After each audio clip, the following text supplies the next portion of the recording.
This happened last night around 7:30 p.m. Paul was taken to the hospital. He posted a video on X saying he's a regular at Houston's and is angry about what happened. He says there was a group of drunk golfers causing problems at the bar and one man was asked to leave.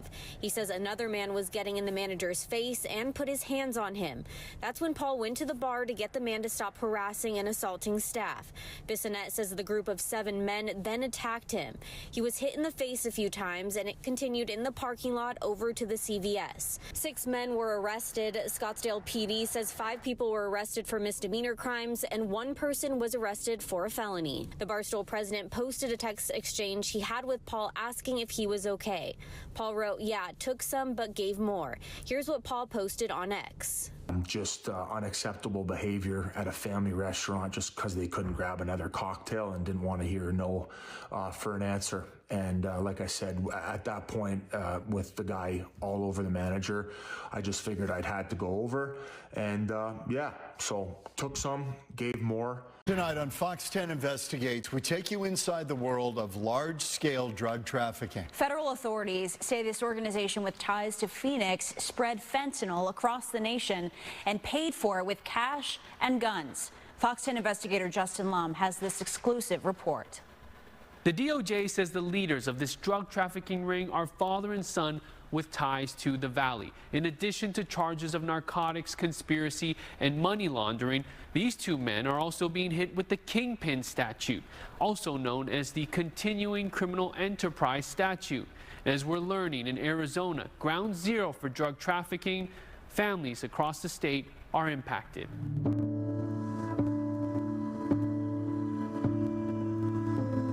How much do you miss her? Oh, I miss her so much every day. I miss her laugh. She was very sarcastic. She was always laughing, always making jokes. She was just super fun. She just lit up everybody's life. Danya Ayers doesn't miss a chance to tell her daughter's story because she's no longer here. In June 2019, she warned 16-year-old Hannah Parrott about the dangers of buying pills off the street. She actually said I would never, be stupid enough, which were her words. I'm not stupid enough to go out and buy something if I'm not going to do that because I know better. But Hannah ultimately bought what she believed were 3 Adderall pills. An hour later, Hannah overdosed and was rushed to Phoenix Children's Hospital. Then, Danya remembers seeing her daughter in the ICU. And if she does make it, it would be a miracle, and she would not be the same person because she would have been severely brain damaged because of how long she was down for. The pill Hannah took was laced with fentanyl. Her death was one of nearly 1,300 fatal opioid overdoses in Arizona that year. You watched her die. We watched her die.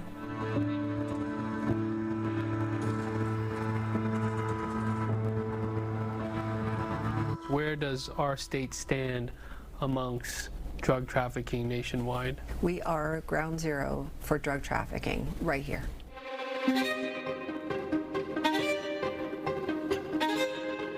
Special Agent in Charge Sherry Oz leads the DEA's Phoenix Field Division. Since 2020, her team has been on the front lines of the fentanyl crisis in Arizona, seizing historic amounts. Synthetics are the wave of the future. With the methamphetamine and with fentanyl, the cartels have learned chemistry and they're making concoctions in the jungles and basements and kitchens. Oz says the Sinaloa cartel and the Cartel de Jalisco Nueva Generacion, known as CJNG, are the largest Mexican criminal syndicates that threaten the U.S. But it's not the migrants that primarily bring in illicit drugs on foot. Couriers or mules drive through legal ports of entry at the southern border to bring drugs into Arizona. Authorities also seize drugs at airports like Phoenix Sky Harbor, discovering the products hidden in checked luggage and containers by land and by air. Oz says it's moving fast, and agents are trying to keep up. The cartels find very innovative and creative ways to conceal loads and bring them into this country. We've seen them inside teddy bears. They go through the mail. Everything that you can imagine. You think drug trafficking, illicit drug trafficking, is a $3 trillion business. So that's a lot of money, a lot of reasons to try and bring poison into this country. To be clear, DEA Phoenix is not involved in the case we're about to unveil. In January 2024, a federal grand jury in Johnstown, Pennsylvania, charged 35 people in a second superseding indictment, accusing the group of participating in a violent transnational drug and money laundering operation between August 2021 and June 2023. 26 of the 35 defendants are from the Phoenix area. A wiretap investigation by the FBI led to the discovery of the alleged drug ring. This is 55-year-old Marcos Monarrez Mendoza. He was convicted and sentenced to prison in 2013 for using the mail to set up a methamphetamine delivery in Texas. A decade later, prosecutors believe he and his son Marcos Monarrez Jr., aka Nene, are the leaders of the Monarrez drug trafficking organization based in Phoenix. Father and son are accused of importing millions of fentanyl pills, kilograms of fentanyl powder, hundreds of pounds of methamphetamine, and dozens of kilos of cocaine from Mexico and selling it throughout the U.S., now charged with a rare kingpin statute. Court documents say the Monarrez DTO worked with 4 major suppliers from Mexico and Phoenix. Those 4 men are also charged in this case, including Jaime Ledesma.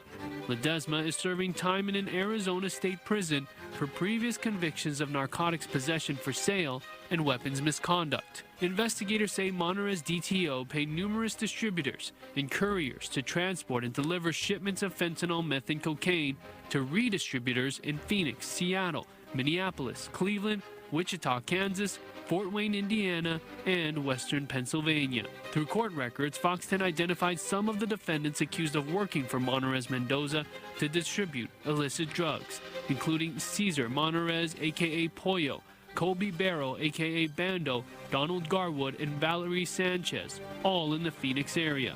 Carlos Zamora, aka Calancho, is not only accused of redistributing fentanyl and meth, but law enforcement calls him the enforcer of the operation and says he was paid by Monarrez Jr. to perpetrate violence, including a drive-by shooting.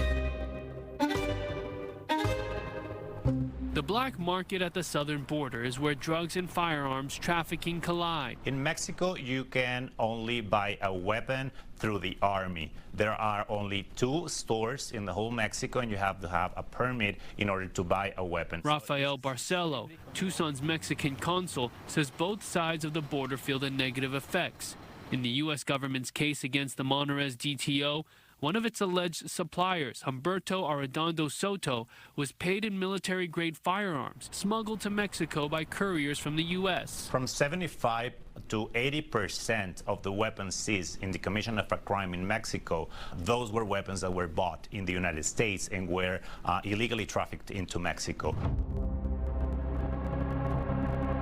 Court records reveal the magnitude of executed search warrants linked to the Monarrez drug trafficking organization. In 2023, authorities searched 9 Phoenix locations, seizing 27 kilograms of fentanyl pills, 7.5 kilograms of fentanyl powder, nearly 50 pounds of meth, 12 firearms, and more than $200,000 in cash. At the same time in Seattle, 5 search warrants led to the seizure of 27 kilograms of fentanyl pills, 14 firearms, and nearly $400,000. This seizure happened in 2022 after investigators learned a passenger on a commercial flight from Phoenix to Minneapolis was in contact with members of the Monarrez DTO. You can see multiple nutrition supplement bottles filled with suspected fentanyl pills. Just weeks later, in another alleged smuggling attempt from Phoenix to Minneapolis, authorities seized 2 protein tubs of fentanyl pills weighing 20 kilograms, also linked to the Monarrez organization. The organized crime has taken so many lives in Mexico. I think from the public opinion point of view in the United States, it's only the drugs that are like the priority, but you cannot tackle the drug trafficking if you don't tackle also the illegal trafficking of weapons from the United States. And it doesn't stop behind bars. The DOJ says while Monarrez Jr. was in prison in the Western District of Pennsylvania, he used contraband cell phones to communicate with other co-conspirators on the outside and orchestrate the distribution of 500,000 fentanyl pills throughout the nation. Marcos Sr. was arrested by Chandler police in November of 2023 on drug and money laundering charges. Out of the 35 defendants, 6 have taken plea deals and 5 of them have been sentenced. For Danya, the repercussions of one drug sale changed her family's life. Last year, Michael Allen Fox was sentenced to 6 years in prison for the distribution of fentanyl that caused Hannah Parrott's death. Fox is not linked to the Monarrez DTO. The sentencing was only 6 years, so we don't feel like that was the justice that she deserved. Meanwhile, the DEA says fentanyl seizures in Arizona have started to decline. Danya makes it her mission to educate parents about the fears of fentanyl and to watch out for the signs before it's too late. To watch your child die or to hear that your child is gone. So that's what I really want to try to get out there. Is you never forget it, it never goes away, and it never stops hurting to lose your child like that. As for the rare kingpin statute, a sentence for a conviction carries the mandatory minimum of 20 years in prison and the maximum of life in prison. I'm Fox 10 investigator Justin Lum. Phoenix investigators have a mystery on their hands. A human skeleton found in a North Phoenix desert near the Deer Valley Airport. How this person got there or why is still unknown. Fox 10's Lauren Clark exclusively spoke with the man who made the discovery. And Lauren, this man said that there was actually a clue, maybe to the person's identity. Yeah, that's right, Mark and Christina. This man told me that he found a license belonging to an Alabama man who was 60 years old next to the bones. Now, we tried to reach out to Phoenix police to see if they can confirm that license and connection to this death, and they were unable to do so because the investigators have been following leads on this case all day. Phoenix police officers are also interested in this find because they found a similar one just a few months ago. My electric bike out in the desert Tuesday evening, and I came upon this homeless camp. Mike Stein says desert night rides often help clear his mind, but he says what he saw during this trip still haunts him. I was sitting there talking to him, and the guy said he knows where some suspicious bones are, and I go, really? Well, take me to him. About 500 feet from the road off 7th Street in Deer Valley, tucked behind several boulders, Mike says he saw it. As soon as we got to the bone pile, I seen the lower jaw and all the other bones, and I knew that they were human remains. Those homeless people knew. They had a good idea that was a human body, but they're probably scared to call the police. Mike says he noticed 2 things that seemed off. First, an Alabama ID next to the bones, which he says he gave to police. Second, the lower jaw was there, but the skull was missing. That caught the attention of Phoenix police, who took over with a death investigation. Back on October 24th, a human skull was found in the same area. Now detectives, along with medical examiners, are trying to figure out if they're a match. Phoenix police says that will be determined at the office of the medical examiner through DNA. The OME will also declare the cause and manner of death. As for Mike, he hopes one family, somewhere, soon gets the answers that they deserve. Hopefully the family gets some closure and they figure out what happened. And I was able to take a look at a picture of the ID Mike said that he found, and it did have an issuance date of March 10th, 2022. Now, I'm also told, because they're going to have to use DNA to make a potential match or try to determine if there's a match, this could take a while to try to determine the identity and the cause of death, something we will certainly follow up on in the next few weeks. Reporting live here in Phoenix, Lauren Clark, Fox 10 News. Only on Fox tonight, exclusive access into a new DEA lab where massive amounts of illegal drugs are tested. Last night, we told you about an alleged drug trafficking ring. Dozens of people indicted on several federal charges with major ties to the Valley. And new tonight, Fox 10 investigator Justin Lum shows us how the DEA is tackling the flow of fentanyl and a new substance they discovered. This is pretty much a regular weekday here in Phoenix. Special Agent in Charge Sherry Oz shows me what reality is for the DEA in Phoenix.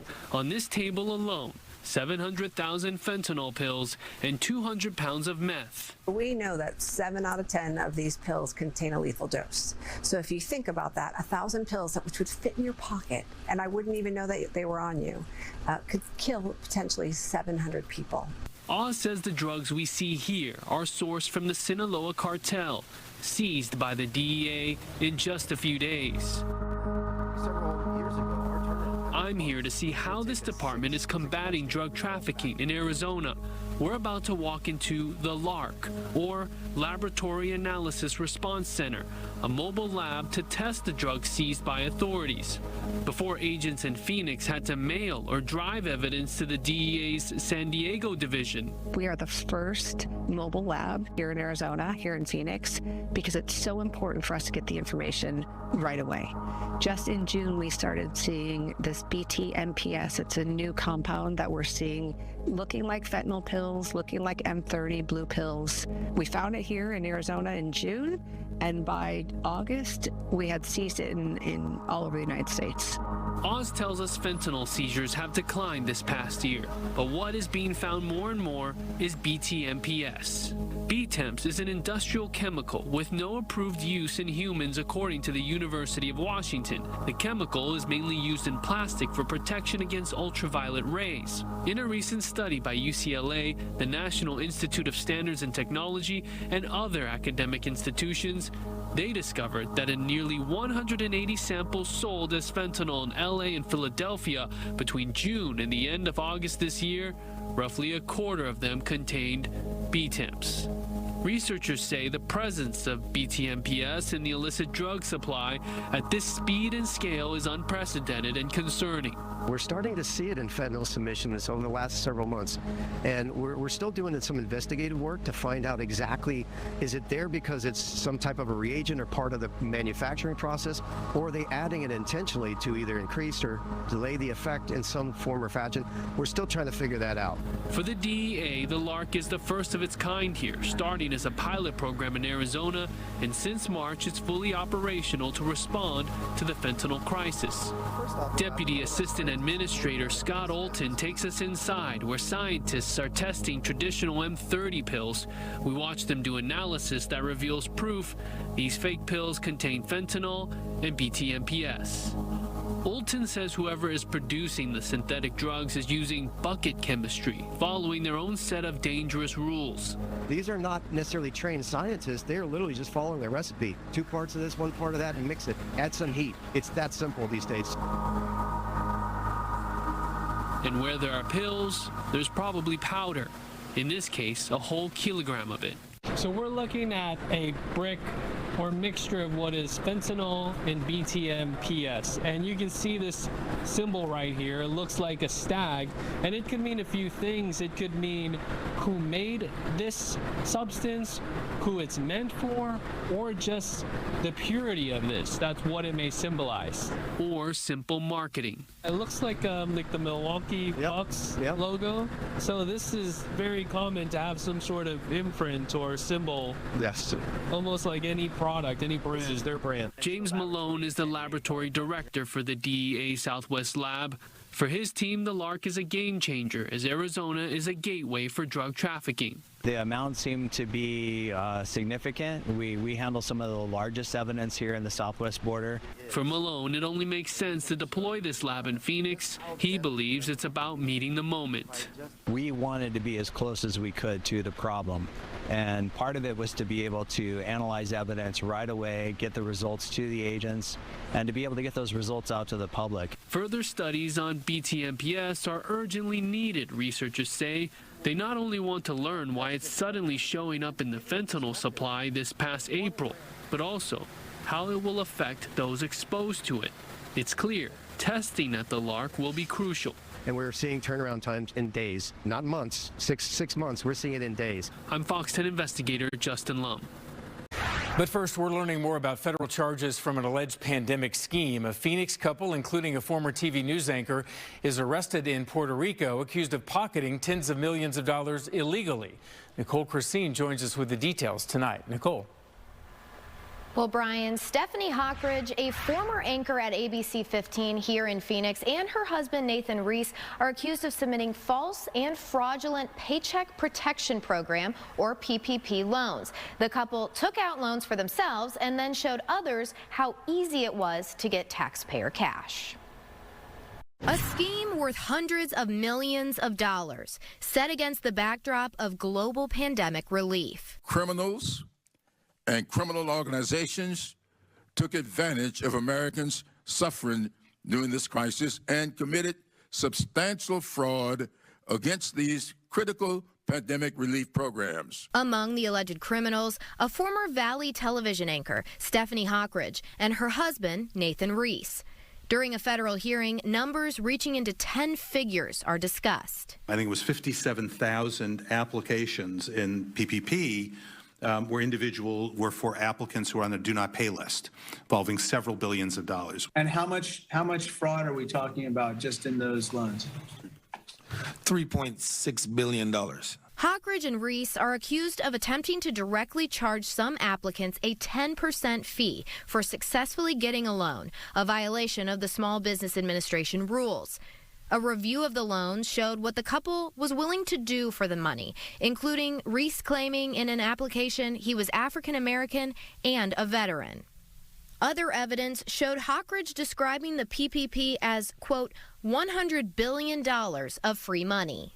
And although the PPP loans were set up for small businesses, Hockridge told her staff, quote, "Who the F cares? We're not the first bank to decline borrowers who deserve to be funded. They can go elsewhere." Reese and Hockridge also requested direct payments from PPP borrowers, ultimately scamming them out of substantial amounts of their loans. The entire process laid out in a 90-second video, now at the center of an alleged federal deception. The duo took their stolen millions to set up a lavish lifestyle in Puerto Rico, where her husband was taken into custody by federal authorities. Say hi. Now, both Hockridge and Reese are charged with 1 count of conspiracy to commit wire fraud and 4 counts of wire fraud. Hockridge has been summoned to appear in a Dallas, Texas court on Monday. They face up to 20 years in prison on each count if convicted. Reporting live in studio, Nicole Christine, Fox 10 News.